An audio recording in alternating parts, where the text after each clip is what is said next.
7:28, saludamos al magíster en Ciencias Políticas, Roque García. ¿Cómo andás, Roque? Buen día. Buenos días, Neri. Es un gusto, como siempre, estar contigo y con toda la audiencia en esta mañana de viernes. La verdad que la música de Mocedades es preciosa y creo que a todos los de nuestra generación nos marcó mucho. Y bueno, yo tengo un caso, vamos a cambiar un poco la tónica, porque, digamos, sobreviviremos en un mundo duro. Y vamos a hablar del caso Feldman, ¿te parece? Sí, hablando de eso de sobreviviremos, te aconsejo ver una serial, un tipo documental en Netflix, llamado Punto de Inflexión, en la cual muestra los momentos más álgidos de la Guerra Fría entre los soviéticos y los norteamericanos, en lo cual estuvimos a punto de desaparecer como especie por una posible guerra nuclear. Está impresionante esa serial, esa serie más bien. Bueno, tomo obviamente tu consejo, la voy a buscar y bueno. Sí, la voy a buscar, ya la anoté. Bueno, yo le quiero contar a la audiencia que el caso Feldman, que debería llamarse Feldman-Maceo, es la trama de corrupción, de ocultación y de corrupción más grande en la historia del país. Todos los demás casos de corrupción que uno pueda pensar, pasaportes, astesiano, narcotráfico, el que se les pueda ocurrir, empalidece ante esta trama de la que vamos a intentar decir algo.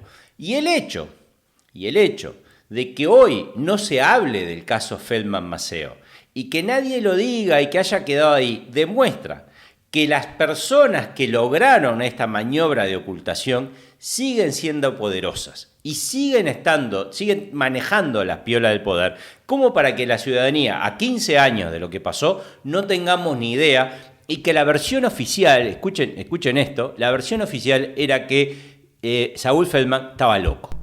Entonces, y ni siquiera se ha escrito un libro sobre ese tema.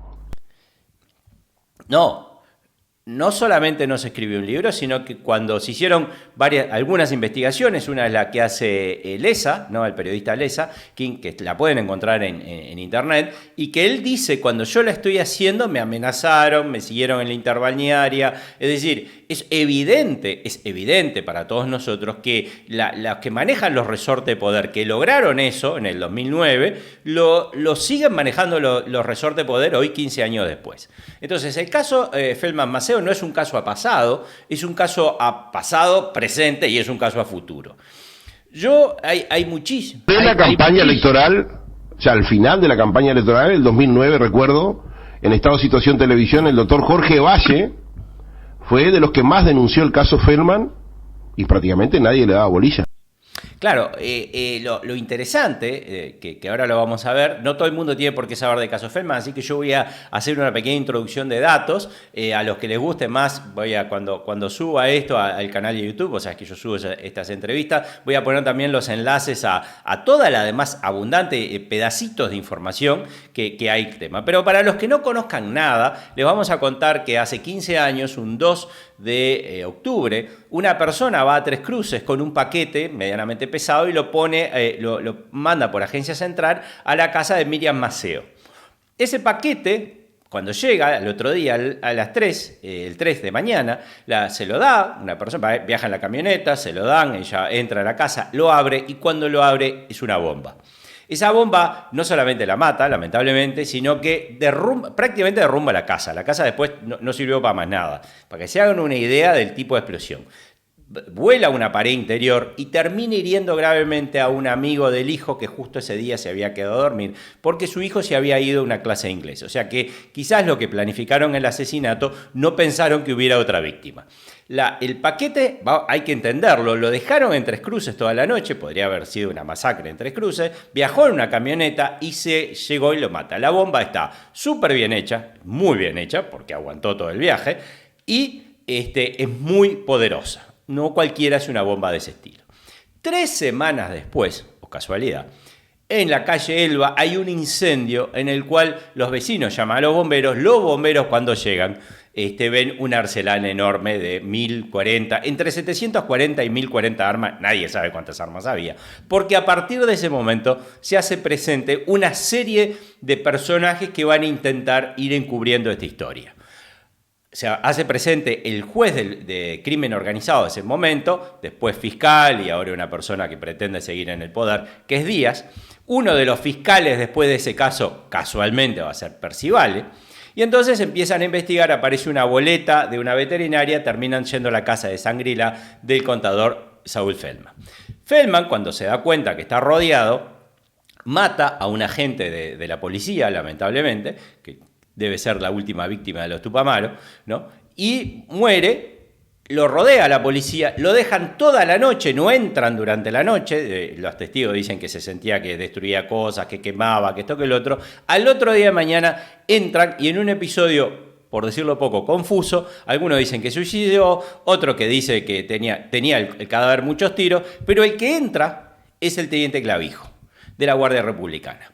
Ese teniente Clavijo, que entra siendo teniente, pocos años después, con 37 años, va a ser director de la Guardia Republicana, el director por lejos más joven, y hoy trabaja en la Intendencia Municipal de Montevideo. Obviamente, cuando vino el gobierno lo corrió.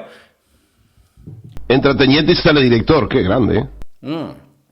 Pero mejor, Neri, es Saúl Feldman, porque para el juez Díaz, Saúl Feldman está loco, tiene el síndrome de Diógenes, o sea, acumula cosas, tiene $1 millón en propiedades, ¿tá? Tiene $1 millón en armas y el tipo está loco.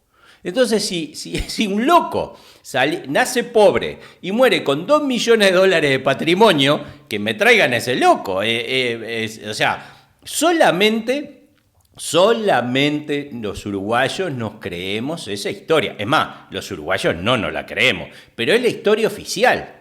Entonces yo voy a tratar de ir rápido porque hay muchísimo, no me quiero ir por la enredadera que termina, la telaraña que termina haciendo este caso. ¿Por qué digo que son un mismo caso, Feldman-Maceo? ¿Por qué digo que es el mayor, el más importante? ¿Y por qué digo que los resortes de poder la gente que hizo eso sigue en el poder?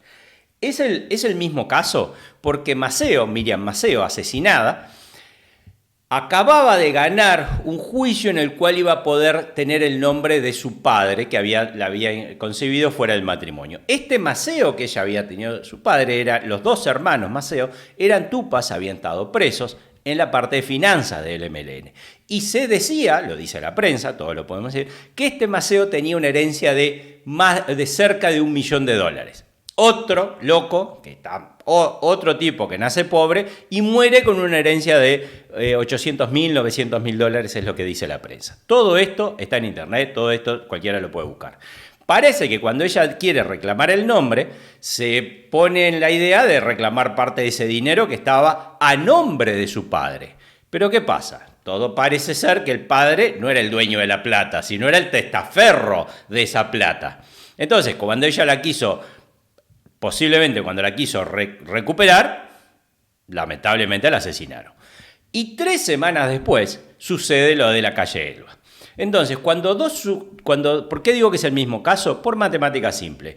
Un suceso muy raro ocurre. Y otro suceso muy raro ocurre cuando vos querés saber la posibilidad que esos sucesos simultáneamente hayan ocurrido, pues 3 semanas es prácticamente en el mismo espacio temporal, tenés que multiplicar la posibilidad de 1 por 1. Si vos decís, ¿cuántas amas de casa uruguayas mueren por atentado por bomba? Y la posibilidad de ser 1 en 1 millón. Pero si vos decís, ¿y cuántos arsenales con $1 millón en armas hay? 1 en 1 millón. O sea, 1 millón por 1 millón es una cifra imposible. Es casi imposible que todos los eventos no estén conectados. Ahora, cuando te das cuenta que que Feldman tenía una relación amorosa con una ex Tupamara, que Amodio Pérez dijo que había estado en la parte del movimiento, que sus viajes coinciden con viajes de Rosenkopf. Hay muchísimo para decir. O sea, cuando vos decís, no, las dos cosas están unidas. Cualquiera se da cuenta que las dos cosas están unidas. ¿Por qué digo que es el más grande crimen que ha sido ocultado y la mayor trama de corrupción? Porque vos decís, sí, pasaron, $400 millones en drogas, se fueron para Europa, o le dieron pasaporte a unos narcotraficantes, o el caso Marcé. Son chirolas. ¿Por qué? Porque lo que estamos hablando acá es una organización que tiene, porque nadie se puede creer que Feldman lo hace solo, o que este Maceo ahorrando consigo $1.000.000, $1.000.000 en patrimonio en Uruguay, ¿no? Vos fijate lo que cuesta hacer simplemente para cada uno de nosotros tener un patrimonio, decir, llegué a comprarme una casa, $1.000.000 en patrimonio, no se lo cree nadie. Pero entonces, esa organización, ¿no? ¿Qué hacía? ¿Para qué tenían esas armas? Para quitarnos la libertad, para atacar el régimen democrático de gobierno. No lo tenían para irse a pasear a Punta del Este. Son delitos de lesa nación. ¿Vos estás concluyendo que eso era el germen de un levantamiento armado? Yo estoy concluyendo que ese es el final del MLN, que el MLN a la salida de la cárcel básicamente tiene dos posturas, una que dice vamos por la parte pacífica y otra que dice no, vamos a seguir teniendo fierro. Y lo siguen teniendo fierro, y lo siguen teniendo, lo siguen teniendo hasta el 2009. Y lo que dice Valle en una entrevista, dice pregúntenle a Mujica, hay muchísimo de esto para afirmar, porque lo contrario es que Feldman era loco y era un loco tan genio que consigue $2 millones en patrimonio y sigue comprando armas. O sea, él compra armas siempre y anota. Roque Valle en realidad dice, y lo dijo en nuestro programa Estado de Situación, pregúntele a Marenales. Bien. Pregúntale a Marenales después hace un circo en la calle, bueno, yo no quiero entrar en los detalles del caso porque lo que sí me interesa... Dura y fierrera del MLN que salió de la cárcel. Exactamente, y quedaron con plata, y quedaron con 60 monedas de oro, y se acuerdan que en esta columna hablamos del robo de los Milo, y decíamos, yo estimaba más o menos en el monto en $20 millones, y acá aparecen 3, o sea, no sé si son los mismos, no hay forma de saberlo, pero, digamos... ¿qué querés que te diga? Mueve la cola, tiene 4 patas, ladra, para mí es un perro no hay forma, pero además lo ocultaron tanto y lo que lo terminan ocultando, la historia oficial en Uruguay es que Feldman está loco, o sea, tráigame un loco de eso que junta en una vida $2 millones en patrimonio, ¿no? Mucho más loco, le tienen que dar el premio al empresario uruguayo. Pero lo importante, digo, es el mismo caso, es muy grave porque esa gente quería arrancarnos la libertad, serían 4, serían 5, estarían muy próximos al poder del MLN o muy lejos del poder, estaban y lo hacían por un propósito político, nadie tiene granada de fusil, explosivo, documento falso, teléfono, 4 cédulas de identidad tenía Feldman, por favor, o sea, ¿para qué la querían? Y lo importante, que es el final, porque la gente joven puede pensar, bueno, esto ya pasó, no sirve para nada, los actores de la trama de corrupción están todos vivitos y coleando. Es decir, el juez de crimen organizado es Díaz, que ahora parece asesor de Orsi en seguridad. Dios mío, el fiscal del caso es Percivale, que es el que está mandando presos por delito de lesa humanidad. Le recuerdo que el delito que presuntamente cometió es delito de lesa nación. Así que también él está realmente metido en esta trama, porque solamente a Percivale se le ocurre que Feldman está loco y que tiene $1 millón en propiedades.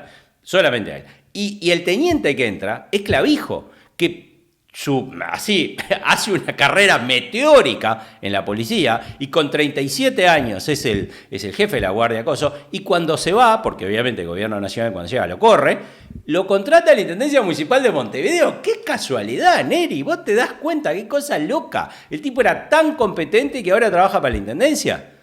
Entonces... digo, volvemos al inicio de esta columna, ese enorme caso de corrupción, es el caso de corrupción y de ocultamiento más grande de la historia del Uruguay, todo lo demás empalidece, no hay forma que la justicia actual lo investigue, pero amigos, no necesitamos, porque la justicia es una potestad del pueblo oriental, está en la Constitución, está en nuestra forma de ser. Los uruguayos sabemos bien ¿qué es lo que pasó? No necesitamos que venga un juez y el juez que pueda decir una cosa, nosotros sabemos bien lo que pasó. Entonces a los uruguayos tenemos que decir que este señor Díaz, cuanto más lejos del poder, mejor, que este señor Percivale tarde o temprano se va a tener que hacer cargo de sus acciones y que Clavijo siga en la Intendencia de Montevideo, por favor, pero los que están atrás del poder siguen estando atrás del poder. Y ese sería el final de mi columna por hoy.